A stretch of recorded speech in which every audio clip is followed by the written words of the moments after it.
Welcome to CrashMagic. Today we're going to look at the card trick, Card Found by Voice. I discovered this trick in a David Blaine book, and what makes this one so great is that the magician never touches or even sees the cards. So you can do this trick with your back turned, or even on a phone call or a Zoom call. So here's a performance of the trick.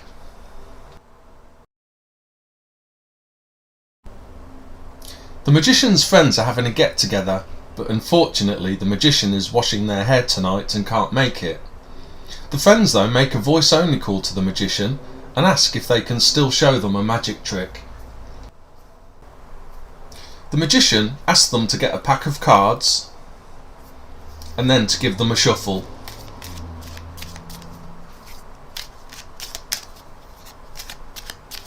The magician then asks one of the friends to take the cards and deal the cards one at a time face down onto the table, and to stop at any point they like.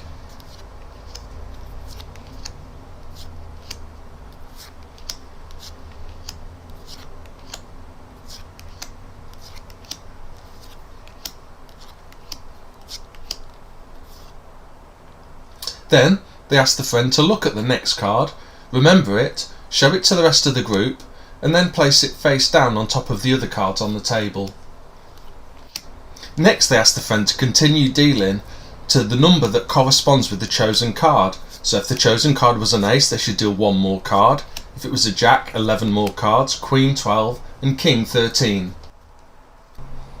Once this is done, the magician asks that the pile of cards on the table is placed on top of the cards still in the friend's hand, and the whole pile then placed back on the table.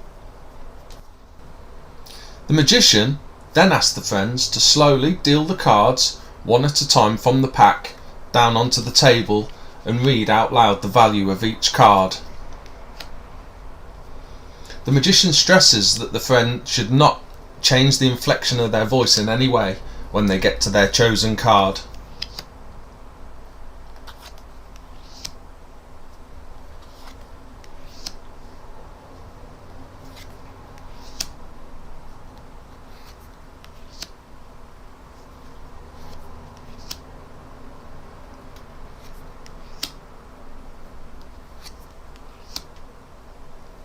After carefully listening to a number of cards being read out, the magician asks the friend to stop dealing. The magician then confirms with all the friends that they have never touched or even seen this pack of cards, and that they could have no way of knowing which card had been selected other than by purely the sound of the friend's voice. The magician then announces they believe the chosen card was the 10 of hearts. Well, I hope you enjoyed my performance of Card Found by Voice. As I said, you can do this in a room with spectators, and you just turn your back while the spectators are shuffling the cards, dealing the cards and choosing their card. It's a really great trick. But for me, this trick really comes into its own where you are not even in the same room. So you make a phone call or a Zoom call, you might be on a work social call, and it's absolutely fantastic. It becomes, I think, such a powerful trick then that you're not in the room, so there can be no way that you've influenced the cards or done some sort of sleight of hand or card force or anything. The trick is totally impromptu, of course, zero setup, and you can use anybody's pack of cards. So of course, because you're not actually able to see what the spectators are doing, really the only key thing about this trick is you explain really carefully and clearly what the spectator needs to do so that there's no mistake. So the trick can be done with anyone's pack of cards, and the first thing that you need to instruct the spectator to do is to shuffle the cards. Now again, if this is done remotely and you're over a call and they are perhaps in a room with a number of people, I think it's always a nice touch as well to get them to hand the pack round to other people to allow them to shuffle it as well, just so everybody in the room is clear that you haven't come to some sort of agreement with your spectator and this is some sort of stooge setup. So once the pack of cards is shuffled, you, assuming they're right-handed, you ask them to take the card in their left hand and to deal cards down onto the table one at a time face down. They've got free will then to stop wherever they want. Sometimes it's worth saying don't go right down near to the bottom because you need some cards left at the end. But other than that, it's a total free choice of where they choose to stop. You then ask them to look at the next card and remember it. So in this case it's the 5 of hearts. Obviously they can show it to the other spectators, and then they need to put this card on top of the rest of the cards. Now next step is you need to tell them to deal some more cards face down on top of this pile, and the number of cards that they need to deal has to correspond with the value of their card. So again, explain this really clearly, that if for example they've chosen a 4, they need to deal 4 more cards on top.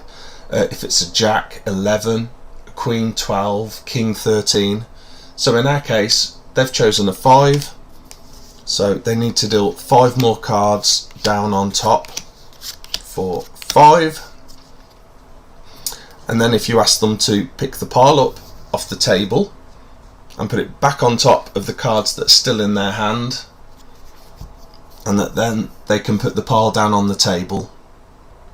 So at this point in the trick, it's a really good time to reiterate the fact that they've potentially used their own pack of cards that you've never seen, never touched, and they've shuffled them, that they've chosen a card that you again have of course never seen, and that you're going to attempt to identify the card they've chosen purely by the sound of their voice over the call, or obviously if you're in the room, by the sound of their voice as they're reading out the cards to you. So next thing you ask them to do is pick the cards back up and start dealing very slowly face up onto the table, and for them to read out the card as they do so. Now again, you need to keep track of the cards as they're being read out, and I'll tell you how to do this, but because of that, that's why you need this to be done quite slowly. But in actual fact, the fact you're doing it slowly, I think actually adds to the effect that you're concentrating, you're seemingly listening to their voice to determine what their card is. And of course you say to them, you know, just try and read the cards out in a natural way, try not to give me any indication or hint when we get to your card. So they turn the first card over and read it out. You don't need to remember that at all. Then all you need to do now is count the cards as they're read out. You don't actually need to remember the cards. So this first card is in position 1. So if this is an ace, this could be their card. As it's not an ace, we don't need to remember it. This next card is in position 2. So if this is a 2, this could be their card, but as it's not, we don't need to remember it. And you keep going like that. Again, if you're in the room with spectators and your back's turned, you do need to do this in your head. Of course, if you're on a phone call where you can't see them and they can't see you, there's nothing stopping you having a bit of pen and paper and writing this down, which makes it, of course, again, much easier to do. So where are we up to? Position 3. Is this a 3? No. So they will again read out 7 of diamonds. Next card, 3 of hearts, and that's position 4, and it's not a 4. Position 5, and this is a 5. This is their card. So immediately you know that this could be their card. So in your head, if you're in the room, you remember 5 of hearts could be their card. Or again, if you're remote and you're writing this down, you just make a note, 5 of hearts could be their card. Of course, you're not sure yet that it definitely is their card, because there could be other cards that match the position. So at this point, you just either keep this in your head or make a note written down that this could be their card. So 6th position, no match. 7 position, no match. 8, it's not an 8. 9 is not a 9. 10 is not a 10. Jack, Queen, King. So, as in the performance earlier, we've been lucky here that there's only one card that matches. So we're in the perfect position now to say, okay, you can stop reading the cards out now. I think by the sound of your voice and the way you were reading the cards out, I think your card might have been the 5 of hearts, which of course is a great revelation. and it's a fantastic effect. Now, of course, it could be that you end up with a number of cards being in the positions. So let's put the 3 here, and the 5 here, and maybe the 6, 7, 8. Yeah, so it could be as they're turning over the cards. So the first card we don't need to even think about. First card, is that an ace? No. Second card, 2. No. Third card, 3. Yes. Obviously they'll just put it in and keep dealing, but I'm going to put this to the side so we can remember it.